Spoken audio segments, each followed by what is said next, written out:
ปัจจามิตรจุงลานิ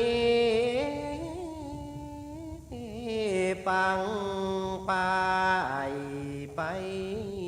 หนึ่งไพญาจุงกาดแก้วเลิศแล้วเจียงคาน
ขอนอบน้อมเอากุลพระแก้วเจ้าดังสามประการอันมีพระพุทธพระธรรมพระสงฆ์กุลพ่อกุลแม่กุลครูบาอาจารย์กุลศีลธรรมกรรมฐานจงมาปกห่มรักษาครูบาอาจารย์พระเจ้าพระสงฆ์ทุกรูปปกห่มรักษาป้อออกไม่ออกศรัทธาตั้นสาธุชนคนดีผู้สนใจใฝ่ในธรรมทุกท่านขอถวายความเคารพแสดงความนับถือพระมหาเถระพระเถรานุเถระเจ้าคณะพระสังฆาธิการครูบาอาจารย์เจ้าที่เปิดวิทยุฟังอยู่ที่วัดที่วาเวลานี้เจริญปอนศรัทธาญาติโยมตั้นสาธุชนคนดีป้าอุยแม่อุยนักศีลนักบุญเท่าแก่น้อยใจยิงตั้งหลายทุกท่านที่เปิดวิทยุฟังอยู่ที่วัดที่บ้านที่จองที่หอที่เฮือนอรุณสวัสดิ์ธรรมะสวัสดีสวัสดียามเจ้าศรัทธาญาติโยมท่านผู้ฟังทั้งหลายยินดีต้อนรับเข้าสู่รุ่งอรุณวันใหม่ประกันเจ้านี้เป็นเจ้าของวันศุกร์ที่7เดือนมกราคมพุทธศักราช2565วันนี้เป็นวันเดือน4เหนือขึ้น5ค่ำพร่ำว่าเป็นวันศุกร์ตามปกติแล้วก็เป็นเสียงของตุลุงยอง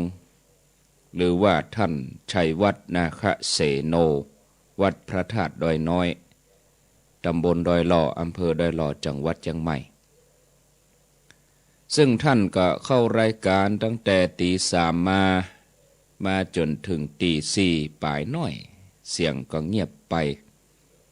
เข้าใจว่าอินเทอร์เน็ตคงมีปัญหาที่วัดพระธาตุดอยน้อย ท่านก็คงจะแก้ไขอยู่เหมือนกัน แต่ว่าแก้ไขอย่างใดนั่นก็ยังเก่า เสียงก็วนไปวนมา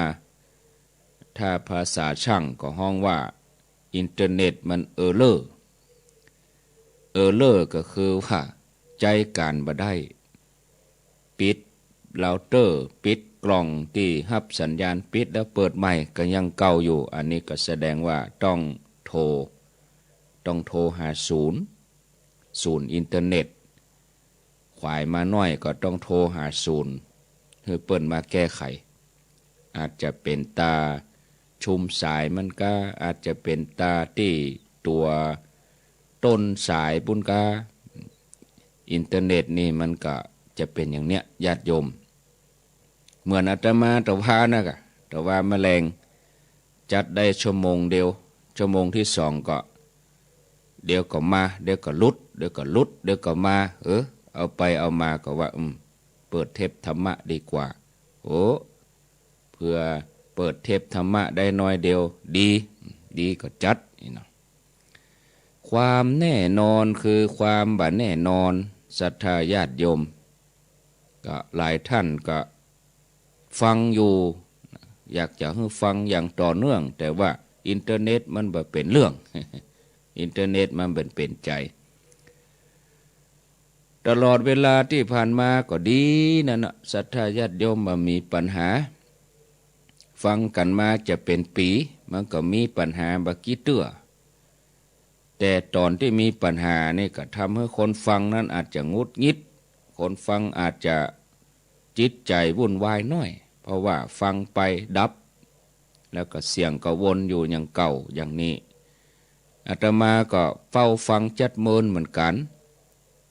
ตื่นมาพร้อมเดียวกันกับญาติโยมนั่นแหละก็ฟังไปก็เหมือนเดียวกันอย่างใดนี่ก็รอให้เปิ้นแก้ไขรอจังหวะก็คงจะดีเองนี่นะ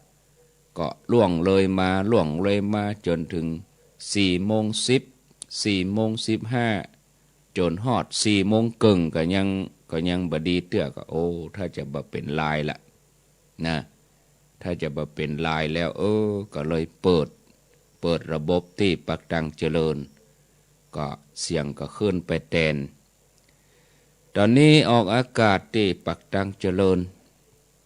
ตี3ถึงตี4ปลายตะกี้ก็ท่านชัยวัฒน์ก็จัดรายการที่วัดพระธาตุดอยน้อยก็บ่เป็นหยังเนาะวันพุธท่านก็ยังจะมาปะศรัทธาญาติโยมแถมบัดเจ้าแต่นั้นก็กำเดียวศรัทธาญาติโยมเนาะวันติดก็อาจจะชดเชยเวลาให้ท่านไปเพราะอาตมาก็ถึงจะเข้ารายการวันจันทร์เนาะวันจันทร์นี่คงจะไปเข้ารายการที่ดอยนางแก้วปุ่นแล้วเพราะว่าวันอาทิตย์นี่ก็อยู่ที่ฝ่ายหินตึงเพอเข้าตอนก่อนอาตมาจะอยู่กับตุลุงยองอยู่ที่ฝ่ายหินช่วยงานเปิ้นอินดูเปิ้นภาคบ่ายก็คงจะคนก็คงจะบางเบาแล้วก็พระสงฆ์องค์สังฆเจ้าก็คงจะบะล่ำที่จะมีไผ่ขึ้นไปภาคบ่าย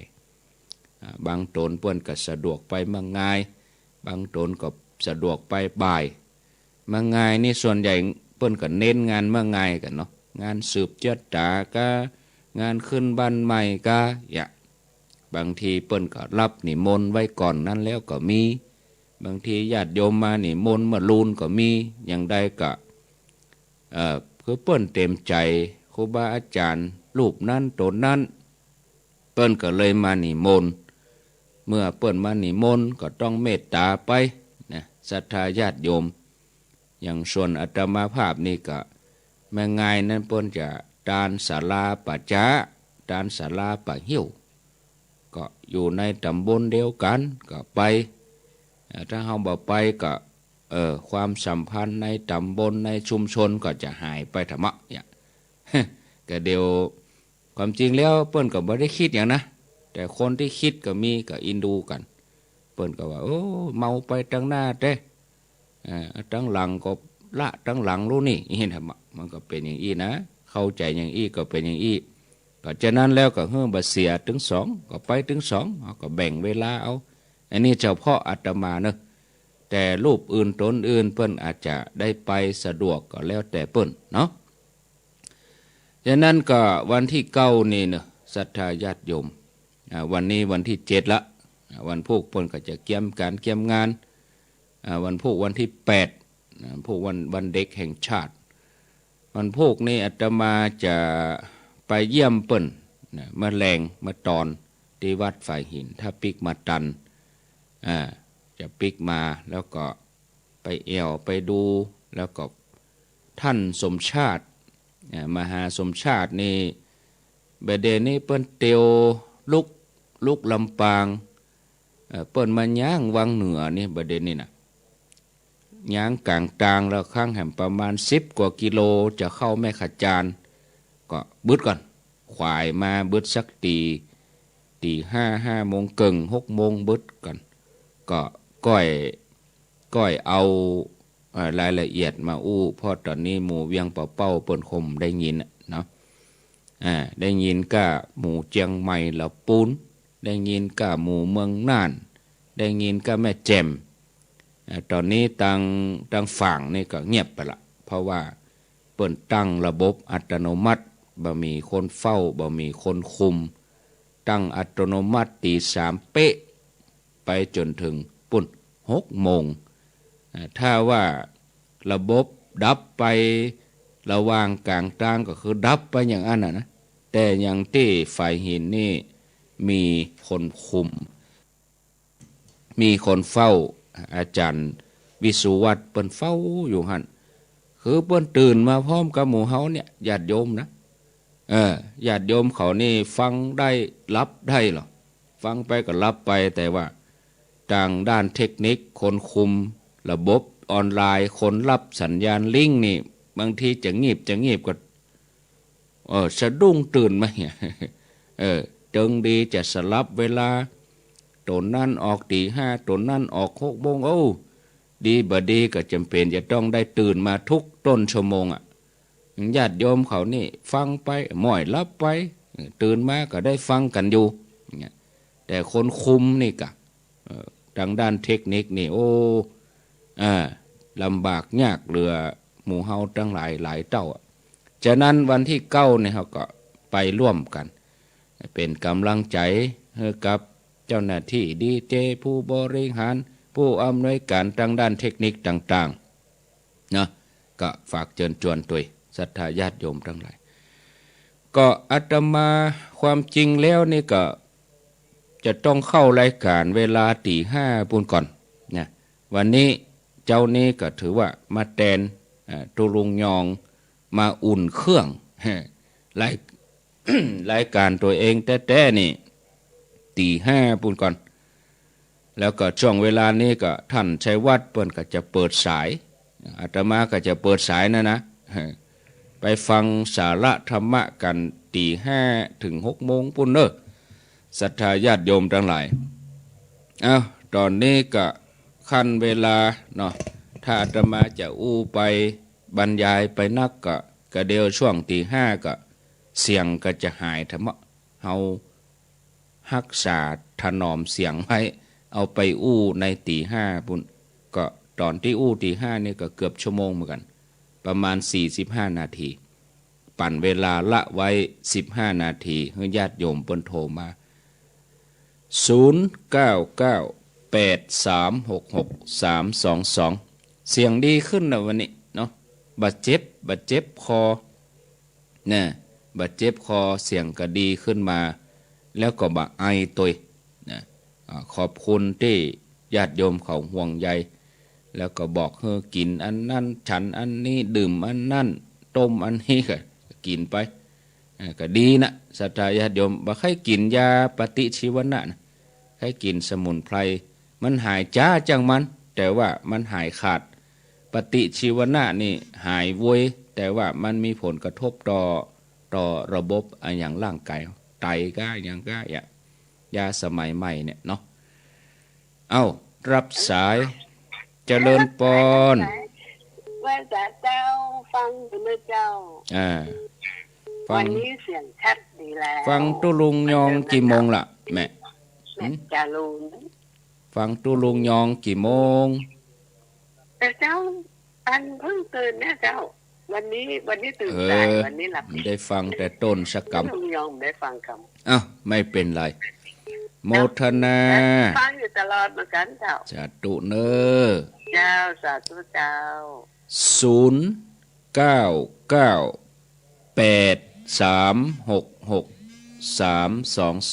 เอาไผโทรบัดตันมาแรงกับโทรมาเจ้านี่เหรอ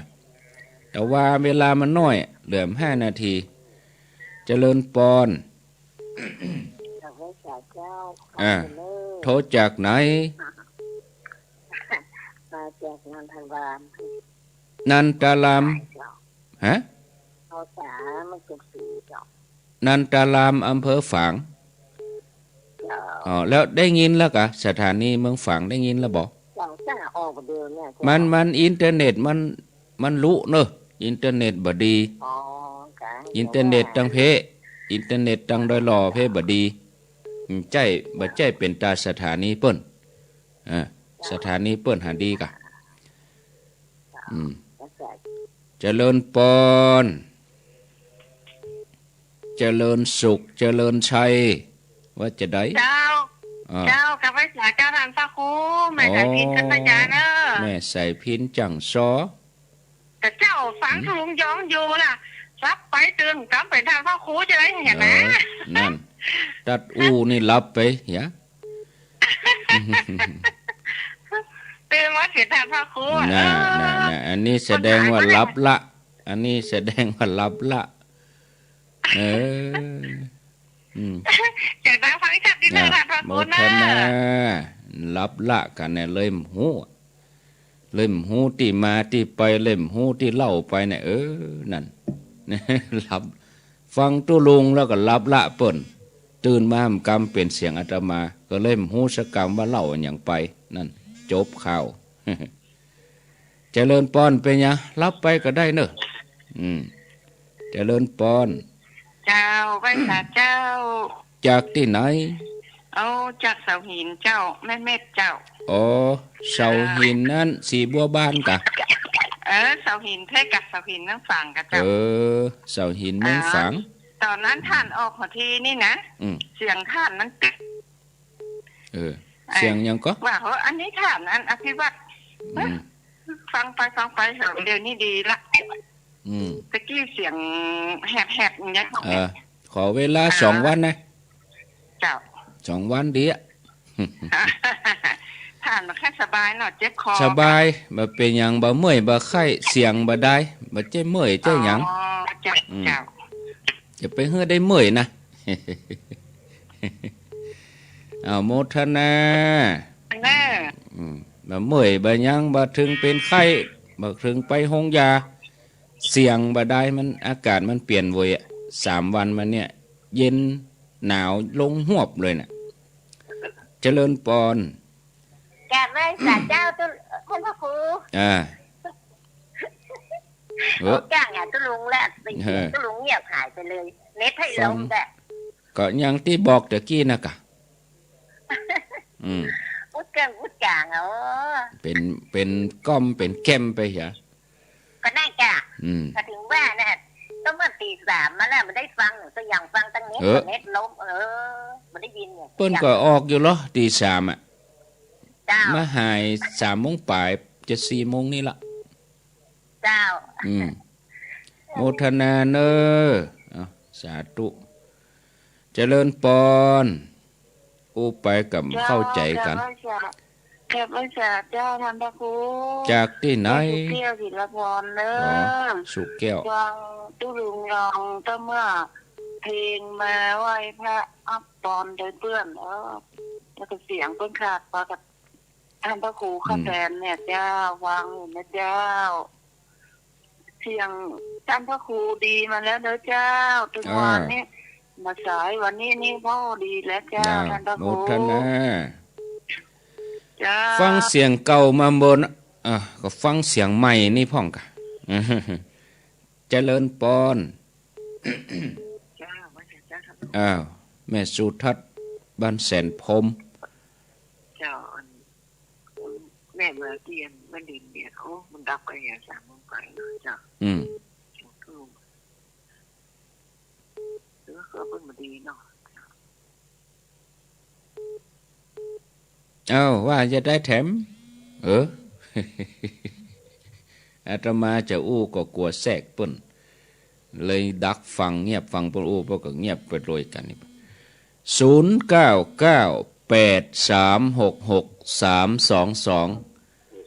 เจริญปอนจะเจอกันอาจารย์แม่ฟังสิโน่น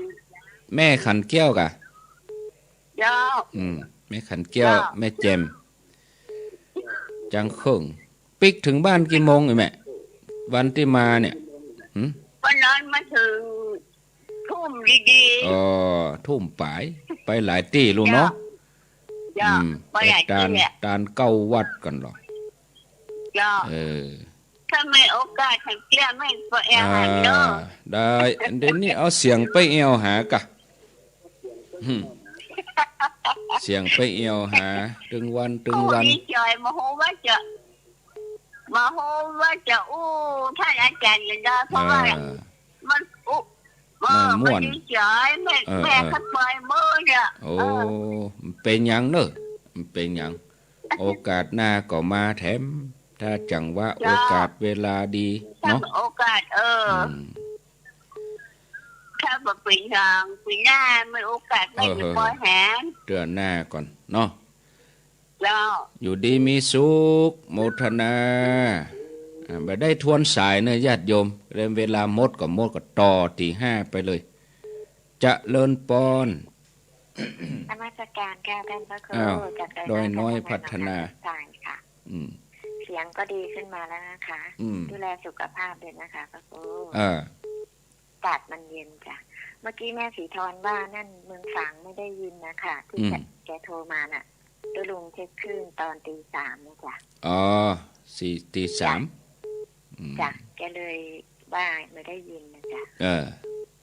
เดี๋ยวได้ยินแล้วเดี๋ยวนี้ได้ยินทั่วกันแล้วเนาะจ้ะโมทนาสาธุแถม8 นาที0998366322ก็เหนียวแน่นกันอยู่แล้วเนาะก็เดี๋ยวตี 5ซ้ำเจ้าหมู่ซ้ำหลายมาทำลำปางเมืองน่านเจริญปอนเจริญปอนอ้าวฮะเสียงอะไรยังกวนแม่ไหลจับกะปิดวิทยุแล้วก็เปิดแถมไมแล้วก็ไหลมาแถมไมเนอะคลื่นมันเคลื่อนไปอันก็อดฟังต่อไปเนาะโมทนาอันก็ไหลเสาะหาเอามันกวนเสียงมันกวนก็เป็นธรรมดายังรถนี่กะขี่ไปตามถนนมันจะมีก็รถเฮากันเดียวมันก็เป็นไปบ่ได้กะมันก็ต้องมีถึง10 ล้อถึง6 ล้อถึงรถเครื่องรถอย่างสปะนะจะเลินปอนไหวสาเจ้าท่านพระครูไม่ฟังตี 3แล้วตุลุงว่ากำเก่าวนไปวนมาเน็ตดีแล้วนะเดี๋ยวนี้อันพระครูออกกับสิงก็ปกติมันจะนักอะไรหนาวกินน้ำผึ้งเนี่ยมันเป็นสมุนไพรนะชัดเจนดีเจ้าวันโมทนาชัดเจนดีเจ้าสายต่อไปแถม6 นาที0998366322รับสายจะเลินปอนไหวสาเจ้าอันนี้บั่นกอกเลยเจ้ากอกป่าซังเดี๋ยวเด็ดนี่นะยังตีแล้วเนอะไม่เกี่ยวครบไปแล้วอันอาจารย์สบายดีเนาะสบายดีเดี๋ยวอุ้มลูกอมแล้วก็หายแล้วยาอย่างเนาะ แต่แม่อันดุเนี่ยยาดูสิต้องมาแต่ดี อืม นอกจากไปอีกได้เจ้า โมทนา วันจันทร์เจ้า สาธุ เจ้า บ้านมกอกป่าซางละปูน0993663322จะเลินปอน เจ้าไว้ซะเจ้า วันพูกหลังวดีเนาะไม่น้อยกับลังเต็มเจ้าอู่เลยเข็นพิษลังเก้าอี้นะเจ้า ยังดีแม่ วันพูกก็อู่ต่อนะเจ้าพอเวลาทันมันหน่อยนะเจ้าไว้ซะ อัน เจ้า ยังดี0998366322เสียงอาตมาดีกะก็ว่าอินเทอร์เน็ตดีมันพูดกำลังว่าดีดีก็ตึงดีเนาะมันพูดกำลังว่าดีก็ตึงดี เสียงนี่ก็แผ่น2 วันพุ่นน่ะเสาร์วันติดวันจันทร์พุ่นน่ะนะจะเลินปอนกำลังสาเจ้าที่มาเจ้า จากที่ไหนแม่ขันแก้วป่าแดงแม่อายฟังชัดดีบ่ชัดดีแล้วแม่อายปุ่นโชคดีเนอะสวัสดีปีใหม่โชคดีปีใหม่จะเลินพรจะเลินปอนครับนมัสการครับโทษจากไหนอุบาสกเสียงรอขึ้นเยอะนะครับเนาะอันนี้ จันนิพนธ์กะเสียงมันเปลี่ยนเสียงคีย์เปลี่ยนคีย์ใหม่คีย์แหลมคีย์ทุ่มไม่เป็นคีย์กลางไม่ได้นี่นะเสียงกลางออกนักสีน้ำอุ่นไปเยอะครับเสียงไปหลายกระติกละมันนาวก็ถุงปลายแล้วถุงในมี2 แกนมันนาวครับคนเท่ามันนาวเสี่ยงเถาะ2 ถุงคุกไปกินยังแตะยังว่าท่านเอ้ยถุงในมี2 แกนน่ะถุงในมี2 แกนเสี่ยงถุงปลายก็มันนาวก็ใส่แค่เสียงหน่อยจะใส่นักเก่าผ่านขิงใส่เป็นแว่นก็เอาแจ่น้ำฮ้อนใส่น้ำผึ้งบะนาวขิง3 อย่างกลอุ่นก็จิบตลอดใส่กระติกไปกินไปดีลุแต่ว่านี่บ่เหมือนอย่างอี้น่ะแม่เจ้านี่ดีขึ้นอันพวกก็ดีขึ้นเนาะรับก่อนเจ้าเลินก่อนแม่เจ้าฮะแม่บัวพัดจุนชานเจ้าแม่บัวพัดกุลันกะเจ้าแม่บัวพัดกุลันรับดีฟังฮะรับดีมาได้ฟังตุลุงยองสกรรมนี่เมารับนี่เป็นยังเนอะเป็นยังก้อยฟังไปก็เดียวก็ยังปะกันอยู่นะเดี๋ยวอยู่ด้วยกันอยู่เนอะเนาะสวัสดีเนอะสวัสดีแม่บัวพัดกุลัน